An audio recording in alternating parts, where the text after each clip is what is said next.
Hello everyone, मैं आज के इस खास सेशन में हम एक बहुत ही कमाल की चीज समझने वाले हैं। हमारा टॉपिक है process of scientific thinking, the scientist toolkit. मतलब एक वैज्ञानिक का दिमाग असल में काम कैसे करता है।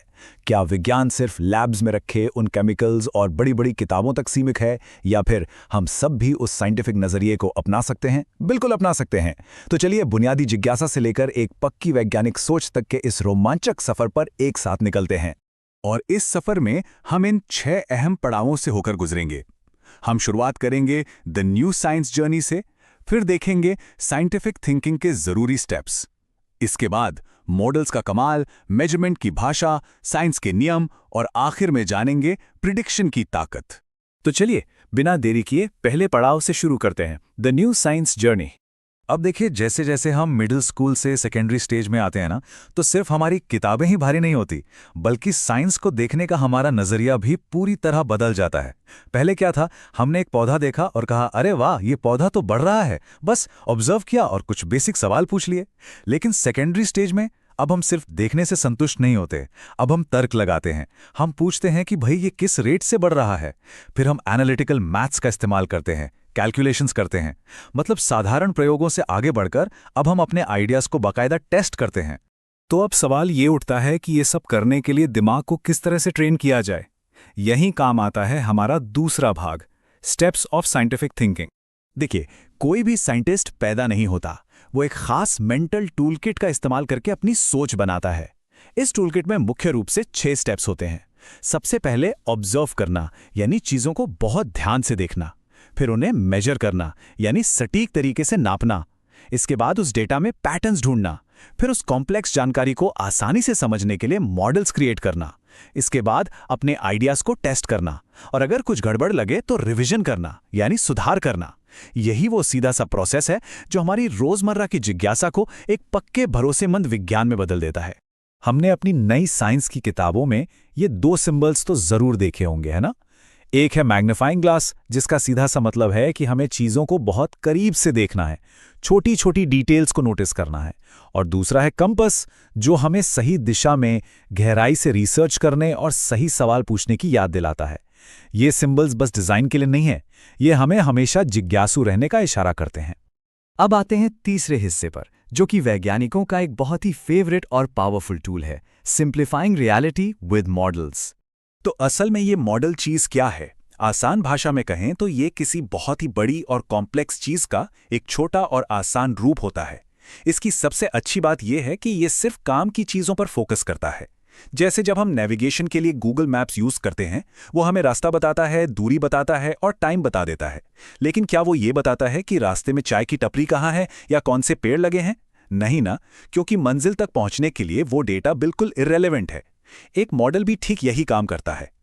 इसे क्रिकेट के एक बहुत ही मजेदार उदाहरण से समझते हैं।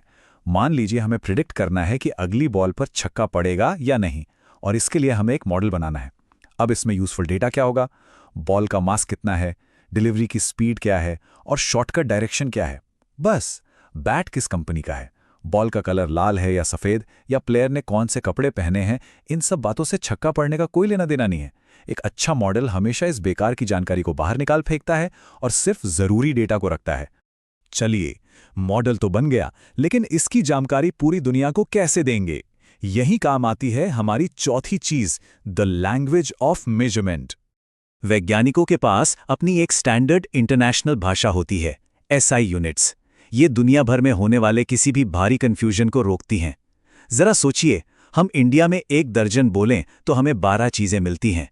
लेकिन अगर हम किसी ऐसे देश में जाएं, मान लीजिए चीन में, जहां दर्जन का मतलब कुछ और ही हो, तो क्या होगा? हमने मांगे 1 दर्जन केले और उन्होंने पकड़ा दिए 1 टन टमाटर। इसी गड़बड़ से बचने के लिए ये स्टैंडर्ड यूनिट्स पक्का करती हैं कि पूरी दुनिया के वैज्ञानिक बिल्कुल एक ही भाषा बोले और समझें। जैसे ये नंबर देखिए, 38।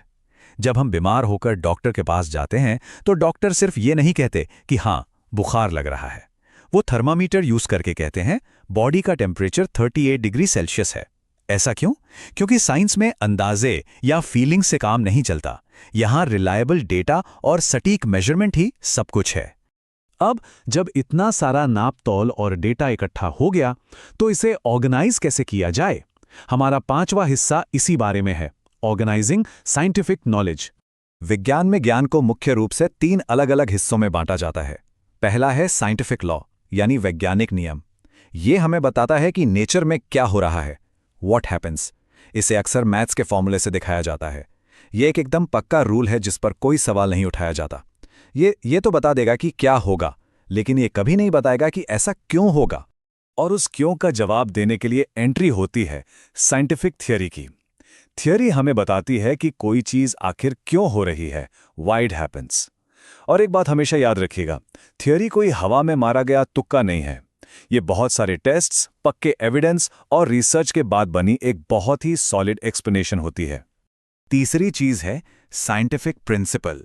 ये एक बहुत ही ब्रॉड, हाई लेवल और बेसिक रूल होता है जो बहुत सारी अलग-अलग सिचुएशंस पर एक साथ लागू होता है। जैसे law of conservation of energy. ये एक ऐसा प्रिंसिपल है जो पूरे यूनिवर्स पर लागू होता है और विज्ञान की बड़ी-बड़ी बातों को दिशा दिखाता है। अब आते हैं अपने छठे और आखिरी लेकिन सबसे पावरफुल हिस्से पर, द पावर ऑफ प्रेडिक्शन। इस पूरी साइंटिफिक टूलकिट का अल्टीमेट गोल ही यही है कि हम सही भविष्यवाणी यानी प्रेडिक्शन कर सकें। लेकिन प्रेडिक्शन और गेसवर्क यानी तुक्केबाजी में जमीन आसमान का फर्क होता है। तुक्का मारना मतलब बिना किसी सबूत के बस अपनी फीलिंग्स के बेस पर कुछ बोल देना। लेकिन प्रेडिक्शन ये डेटा को एनालाइज करके, पैटर्न्स को समझकर और प्रॉपर लॉजिक लगाकर की जाती है। हाँ, छोटे मोटे बदलावों से नतीजे थोड़ा बदल सकते हैं, लेकिन ये पूरी तरह से सॉलिड एविडेंस पर टिकी होती हैं। तो चलिए, अब वक्त आ गया है इस साइंटिफिक माइंडसेट को असल जिंदगी में टेस्ट करने का। हमारे समाज में एक बहुत ही कॉमन मिथ है कि सूर्य ग्रहण के दौरान रखा हुआ खाना खराब हो जाता है। तो क्या एक साइंटिस्ट की तरह सोचते हुए हमें इसे चुपचाप मान लेना चाहिए? बिल्कुल नहीं। आइए इसे अपने साइंटिफिक टूलकिट से टेस्ट करते हैं। हम स्टेप बाय स्टेप सवाल पूछेंगे। पहला सवाल, क्या एक्लिप्स के टाइम टेम्परेचर इतना बदल जाता है कि खाना सड़ जाए? जवाब है नहीं। दूसरा सवाल, क्या सिर्फ किसी परछाई के पड़ने से खाना खराब हो सकता है? बिल्कुल नहीं। तीसरा, क्या खाने के अंदर कोई फिजिकल या केमिकल चेंज दर्ज किया गया है? जी नहीं। तो हमारा कंक्लूजन क्या निकला? इस बात को साबित करने के लिए दूर दूर तक कोई साइंटिफिक एविडेंस नहीं है। यह होती है एक असली वैज्ञानिक सोच। और यही हमारा आज का सबसे बड़ा टेक अवे है। ये साइंटिफिक टूलकिट, ये एनालिटिकल सोच सिर्फ एग्जाम पास करने के लिए थोड़ी है, ये तो हमारी रोजमर्रा की जिंदगी के लिए है। तो सोचिए, अगली बार जब हम कोई सुनी सुनाई बात सुनेंगे या कोई पुरानी मान्यता देखेंगे, तो क्या हम उसे यूं ही मान लेंगे या फिर उसे ऑब्जर्व करेंगे, सवाल पूछेंगे और टेस्ट करेंगे? बिल्कुल टेस्ट करेंगे। तो अब ये हमें तय करना है कि ऐसा कौन सा रोजमर्रा का विश्वास है जिसे हम अगली बार टेस्ट करने वाले हैं। आज का ये सेशन यहीं खत्म करती हूँ। विज्ञान को जीते रहें और हमेशा सवाल पूछते रहें।